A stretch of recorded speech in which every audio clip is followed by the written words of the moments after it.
अभी भी ज्योति सिंह जो पवन सिंह की पत्नी है, उनके और पवन सिंह के बारे में तो आप सभी को पता ही होगा कि रिलेशनशिप उनका कैसा है।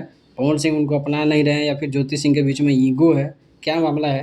बाकी इनके पिताजी का भी सुबह में इंटरव्यू आया था जिसमें वो बोल रहे थे कि पवन जी से उम्मीद था कि मैं बीमार था, उस समय मुझे देखने के लिए कम से कम उनको आना चाहिए। ज्योति सिंह ने ये पोस्ट डाला, बहुत सारे कमेंट इस पे आ रहे हैं। किसी ने लिखा है कि भाभी जी अपना ईगो मत आने दो ज़िंदगी के बीच में, पवन जी के पास जाइए आप। फिर किसी ने लिखा है अपना गलती मान के पवन भैया के पास एक बार आपको जाना चाहिए। फिर एक और कमेंट है जो पवन सिंह को नहीं चाहते हैं, उन्होंने कमेंट किया, एक लड़की का ही कमेंट है कि जो जिस पे मरने वाले लोग हैं वो सच्चा प्यार नहीं कर सकते हैं। बहुत सारे पवन सिंह के चाहने वाले लोग भी जो इनका यही कहना है कि एक बार ज्योति सिंह को अपना ईगो बीच से हटा के पवन सिंह के पास जाना चाहिए। हो सकता है कि पवन सिंह अपना लेंगे।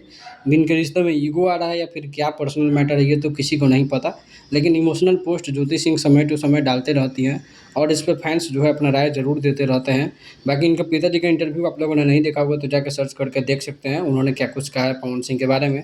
बाकी वीडियो अच्छी लगे तो सब्सक्राइब ज़रूर करें, चैनल को सपोर्ट दिखाएँ भाई अपना और प्यार दिखाएँ। बाकी मिलते हैं अगले वीडियो में, तब तक के लिए सब्सक्राइब करके बने रहिए। Thank you.